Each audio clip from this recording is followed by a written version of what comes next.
Hello everyone, my name is Quentin Rossetto, and today, if you please, I'd like to show you my technique to create a kaleidoscopic-ish pattern using Houdini. So that's gonna be the end result, where you have the option to create a bunch of different pattern, choosing different type of mesh for different result, changing the number of time your pattern is copied and mirrored, and to choose if you want or not to have a noise to change the value, as well as simplifying it or having it all fancy and complex. Okay, let's get started. So I'm gonna start from a new Windows, a new Houdini. On the left I have my view. I'm using the front view, so that's number 3 of your numeric pad. In the middle I'm going to have my parameters, and on the right my network view. Let's start by creating a geometry. And in this geometry, first thing, I'm going to create a null that's going to be my control. So let's name it control. Set it red to show it's important. And what I'm gonna do is, in my parameter window, I'm gonna split it top and bottom, and pin my control parameter so that I always have it here. We're gonna start by creating a few parameters. First one is gonna be an integer. It's gonna be our seed. I'm naming it S, label seed. Its range is going to be between 0 and 100. Second parameter we're going to want is the number of sections we have, how many times we repeat our pattern. So that's sections, and it's going to be in between minimum 2, because otherwise there is no symmetry, and max let it open. Then I'm gonna want two floats. First one is gonna be my resolution. Let's name it R resolution. Even better, mesh resolution. Its range is gonna be minimum 0.01 and max 0.3. I'm gonna lock it at the bottom to protect myself from myself and not make my computer crash, but for the big one I'll let it open. And the second parameter for now, it's gonna be called ET for end threshold, which gonna help me control how complex, how full my end result is.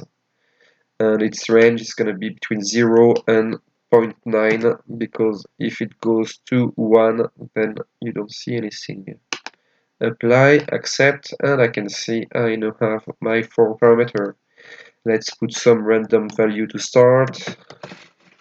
Let's say 6 section, mesh resolution 0.025, and end threshold, I'll leave it here for now. Okay, for our starting parameters. Now let's look at the setup. It's all gonna start from a line. If you think, if you visualize a pizza slice, we're gonna be making half of our pizza slice, depending on how many slices we want, and we'll mirror it once we have our fancy pattern.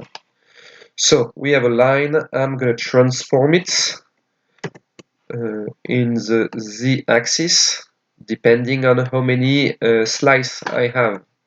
So the number of slices is going to be 360 divided by the number of section, divided by 2, since we're only doing half of our slice. So let's copy the section parameters, and in rotate the 360 divided by space relative reference. Put everything in parentheses for good luck, although it might not be necessary, and then divided by 2. This way, if I'm at 6, it should be a full slice will be 60 degrees, but since we're doing just half of one, 360 divided by 6, 60 divided by 2, 30. Okay, so I have one side. Let's have the other one with a simple merge. So I get the line and the transform into a merge. We have one side, the other side. And to have the top side, I'm going to create a group just under my line using the group node. This group is going to be called tip. It's going to be on point, and it's going to be only the point number 1. Since my line only has 2 points, 0, 1, it's going to be the top point. Let's check. Yes, tip, there is 2 points. I'll use a blast to delete anything but the tip. Delete non-selected. Let's join them using an add. Let's go under polygon and then by group to connect them. Another merge to merge the merge with my add. Tack, here's our half a slice. I'll put a fuse to go from 6 point to only 3, and then a polycap to have a face between those edges. I'm gonna reverse the patch so the front is facing me, and I'm gonna delete my group tip. That's not no use for me anymore. Group delete. Which group? It's gonna be tip. Okay, that's the base of our shape. Let's put a null to say that's the base sub. Okay, just to show what we're gonna do once we have our fancy pattern, we're gonna mirror it, and then using a copy transform, we're gonna copy it and rotate it in the Z axis as many times as there is a section. So let's copy the parameter section, paste it on the total number, and copying this parameter, we're gonna add in the rotate 360 divided by this parameter and see why. And bam, we have our full pizza. The less section we have, the less separation we have, and you can see it seems to be working pretty well. Okay, but that will be at the end of our pattern. To generate randomly our pattern, we'll be using the find shortest path node, and I'll link in the comment in the description tutorial made by the guy from Algorithmic Design that's gonna explain it way better than I can, and why do something that already exists. He's done a pretty good job, and I've learned a lot from him. So, what you need to know for now is for this node to functionate, to work properly, we're gonna need 2 groups, one group with a start point, and another group with as many endpoints as we want. And the node is gonna go through our mesh and find the shortest path from the start to the end. But for that, first we're gonna need a mesh that has a little bit more division. So I'm gonna use triangulate. No, what's the name? Yeah, triangulate. Yep, not tri. Oh, it's well, we could use a subdivide, but they may have such a hole. Remesh. Yeah, remesh. Brain fart there. Remesh is gonna divide it in smaller triangle. That's where my mesh resolution parameter is going to be useful. So copy parameter, paste relative reference.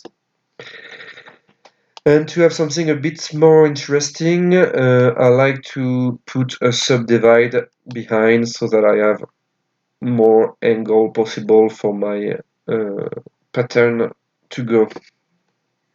So we have our subdivided mesh with a bunch of points. Now I'm going to want to define one of those points as my start point.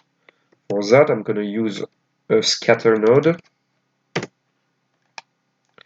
I'm going to scatter on it only one point.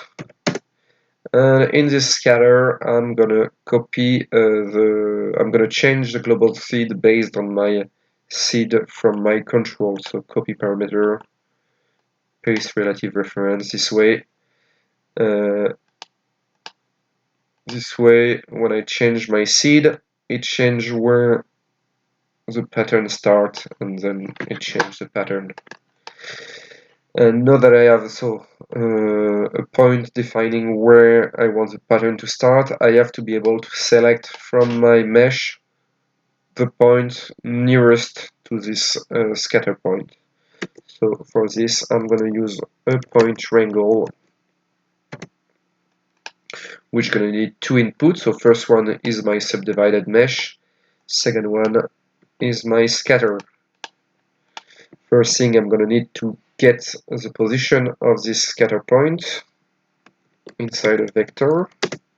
It's going to be called pos, and I'm going to use the point function because position is a point attribute. Point on what? On the second input, so it's 1. The attribute in question is p, and the point number is 0 since there is only one point. Okay. Now I'm going to want to find the number of the point nearest to this vector pos. For this it's going to be an integer called npt, and using the near point function I say on input 1, on the first input closest to the pos vector, and it's going to give me the point number nearest to this vector pos. Now I need to do a function if. So if the ptnum is equal to npt, then you're the point I need. I'm gonna first color you red, color you green because it's a start at cd equals set 0, 1, 0. Boop. There it is. And let's put you into a group. I at group underscore start equal 1. I now have 1 point in the group start. Let's rename this point wrangle appropriately set start. I'm gonna move this down, I'll use it later. So I have my starting point. Now I want my end point. I'm gonna select all the points on the edge of my mesh, and I can see I forgot something. When I've put the subdivide, I've left it in open subdiv. That smooths my mesh. I don't want it smoothed here, so I'm gonna move it to open subdiv bilinear. And no, I don't have any rounding of my edges. Okay, so I have the start point. Let's create the end group. Let's use a group node. Group's going to be called end. It's going to be on the point, and it's going to be all the unshared edges. And there they are all around. Okay, let's color them red so that we can see them better. So only on the group end, red color. And so right now all of the unshared edge points are into the group end. I'd like to be able to randomize this to be able to complexify or not my pattern. For that, I'm going to use another point wrangle. I'll put it before the color, and his name is going to be rand end. First, I'm going to need a random value for each point. Float, let's call it rando is equal to rand function based on the number of my point and as well the seed. So I need to create a local parameter chi for channel integer called seed. Close the parenthesis. And then let's make a condition. So if rando is below or equal to a parameter, that's going to be my end threshold. So let's create it locally, chf threshold. Then you're going to remove the point from the group. E at group underscore end equal 0. Okay, let's create those two spare parameters and let's link them to the control parameter. So first one is going to be the seed, copy parameter, paste relative reference, and same with the end threshold, copy parameter, paste relative reference. You can see now if I increase the end threshold, you have less and less red, so less, even always less end points in the group end. And that's why I also choose to have the end threshold going maximum to 0.9 to be sure that I always have at least a few endpoints. Otherwise, there is no pattern, and then what's the point? Okay, so that was the little bit of code we'll do for this video. Now let's magic begin with my find shortest path node. I'll put it behind the color. And I need to change 3 things on it to start. So what is my start point? It's going to be the group start. What's my end point? It's going to be the group end. And what's the condition? By default is from each start to any end. So find the shortest end and go to it. What I want is to choose from each start to any ends. Nope, that's not this one. From each start to each end, or any start to each end. Since we only have one end, that's enough. Okay, so start from the start point and go to each end. And that's basically it. If you now link this, if you link this to the mirror and check what's on the copy, then bam, voila, there's your fancy pattern. You can change it with the seed, choose how many sections it has, and with the end threshold either have it very complex or pretty simple. Cool. Well, that's basically it. What we're gonna do now is make it a little bit well, make it a little bit more complex and a little bit more robust. So I'm gonna add a null just after this mirror to say that's out section, and in between my find shortest path and my mirror I'm gonna clean a little bit the result from the find shortest path, because is creating a line each time from the start to every end. So right now it looks pretty clean, but if you add an exploded view, you'll see that you have a bunch of lines one on top of another. And that can create trouble later if you're trying to extrude it or use it in a boolean and whatnot. So to clean this, I'm not the only one that has this problem. I've searched a little bit online, and the best way was to first fuse it. So you, instead of having a bunch of points, you only have 1 point per connection. Then you convert it in lines so that each section is its own primitive. Then you put a polypath.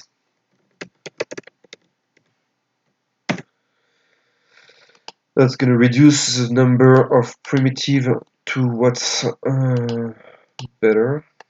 So we're going from 400 to only 100, and then you put another fuse, and this way you have a mesh that's a little bit cleaner. What else can we do? We can choose right now. You can see that the pattern, although pretty nice, can be quite filling. You don't have a lot of empty space when your end threshold is at 0. I'd like to change a little bit the find shortest path by adding an attribute, a noise, making some of the part of my mesh less interesting, more costly than other to create more interesting pattern. So to do this, I'm going to create an attribute noise. Let's put it before our find shortest path. This attribute noise is going to be a float. It's going to be called CMask. Let's visualize it. Click on the eye, click on the attribute. Okay, we can see it. I'm going to enable the ramp. Let's crush a little bit the low value to have really like some kind of no-go zone where it's going to do its darnest to try to avoid them. And on our find shortest path, so you've seen right now there is this zone that should be avoided. On our find shortest path, we'll go under path cost and tell him, hey, there is a point attribute that you're going to take into account, and its name is CMask. Boom, let's create some kind of empty zone where he's trying to not go there as much as possible, which is going to create some more interesting results. Okay. I'd like to be able to. I'm gonna add those attributes or those control into my control. So let's edit parameter interface on our control. And I'd like to be able to just drag and drop the parameter interesting me right in it. But for that, I must first go here and uncheck forbid linking parameter. Once I've done this, now I can go into my noise and just grab whatever is interesting for me. So the ramp, the noise type, the element size, and the offset. Okay, let's put them all into a group, into a folder, sorry. Oop. And this folder is going to be named cost mask. Apply. So now I have the parameter right here, but I'd like to be able to choose whether or not I want to use them. So to be able to uncheck this point cost attribute. For that, I'm going to use a toggle that I'm going to put just before the cost mask folder, and its name is going to be cmask, and the label is going to be as well cost mask. Apply, accept. Let's copy this parameter, and on the toggle paste relative reference. And now I can deactivate it here. Last thing I want to do about this is when it's unchecked, it will be nice to not have the parameter visible since they're not in use. For this, I go into the parameter interface, and on my folder I can put a condition under hide when. That's going to be written between brackets. It's going to be what? When the parameter cmask is equal to 0. Apply, accept. So it's on, we can see them here. If I uncheck it, damn, it didn't work. What did I do wrong? Didn't put the correct name here. See, mask, apply. Wait, what did I change? I did something wrong. Equal 0. Apply, accept. There we go. When it's not in use, I don't see them. It's all clean. Cool. What else would I like to do? So the mask is going to change how my pattern look. What else is going to have a pretty strong influence is the topology of my mesh. Because well, yeah, if the topology is different, then the find shortest path is not going to be able to move the same way, and therefore the result is going to be different. So I'm going to get some space here, and I'm going to create another type of topology after my base up. This one is going to be using the divide node.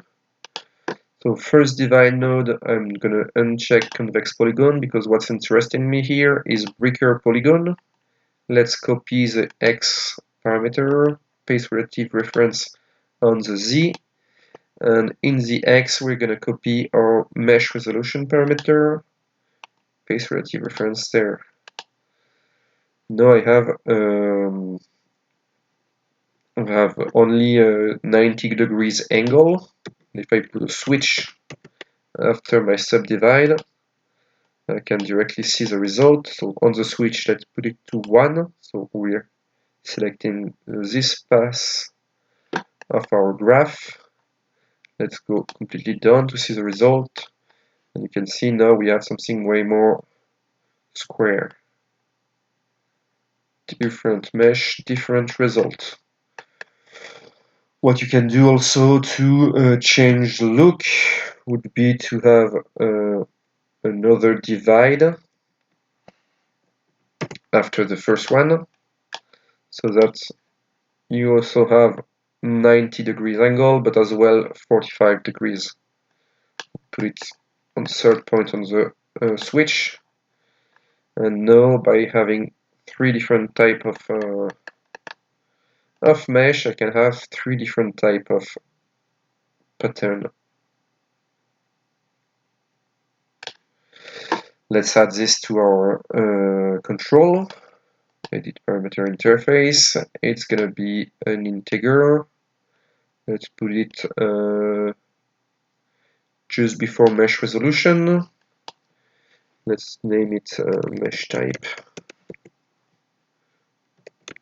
Mesh type. And right now I have 3 different mesh. So let's put 0, 2, 2, 0, 1, 2. That's 3. Apply, accept. Copy parameter. And on my switch, paste relative reference. Boop. Boop, boop, boop. Cool. What else can I do? Whatever I want. I'd like to improve a little bit my output result. About those points here, they are all in line and not really useful. So I'd like to optimize this. After my last fuse, I'm gonna drop a facet node that has this fancy option, remove inline point. And no, I don't have all those points. I can reduce a little bit the distance to be it more fine. Depending on my mesh resolution, it might at really low value. If I'm at 001, I'm starting to delete detail. So let's add a 0 here to keep as much detail as possible, but as well delete the points that are not useful for me.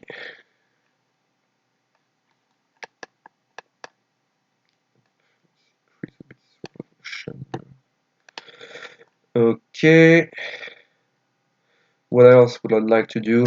Well, when I made half of my pizza slice, I did some kind of complex way with just isolating the tip to make a line. I could have just used a skin node to directly have my face.